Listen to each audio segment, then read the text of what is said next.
নদীর ওপর নির্মাণাধীন সেতু, তবে কাজ বন্ধ থাকায় যত্রতত্র ফেলে রাখা হয়েছে নির্মাণ সামগ্রী।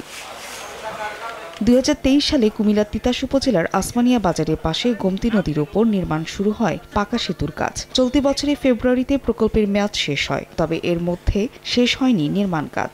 এ কারণে ঝুঁকি নিয়ে নৌকায় করে খরস্রোতা নদী পার হচ্ছেন এলাকাবাসী। দ্রুত সেতুর কাজ শেষ করার দাবি তাদের। কাজ না হওয়ার কারণে এই অঞ্চলের মানুষের জনদুর্ভোগের শেষ নাই। ব্রিজ না থাকার কারণে আমরা ব্যবসা দেউলিয়া হয়ে যাচ্ছি। ব্রিজ যখন আগে ভালো ছিল তখন ক্লাস লেট হতো না, বাট এখন অনেক লেট হয়ে যায়। এলাকাবাসীর একটাই দাবি যে ব্রিজের কাজটা যেন খুব দ্রুত হয়। সবশেষ চলতি বছরের ডিসেম্বর পর্যন্ত প্রকল্পের মেয়াদ বাড়িয়েছে কর্তৃপক্ষ।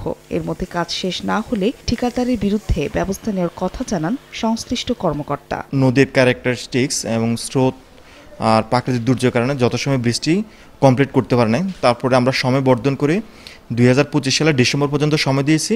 এর মধ্যে বৃষ্টি কমপ্লিট করতে হবে। কমপ্লিট যদি না করে তাহলে আমরা ঠিকাদারের বিরুদ্ধে অ্যাকশন নিতে বাধ্য থাকব। সেতুটি নির্মাণে ব্যয় ধরা হয়েছে 10 কোটি টাকা।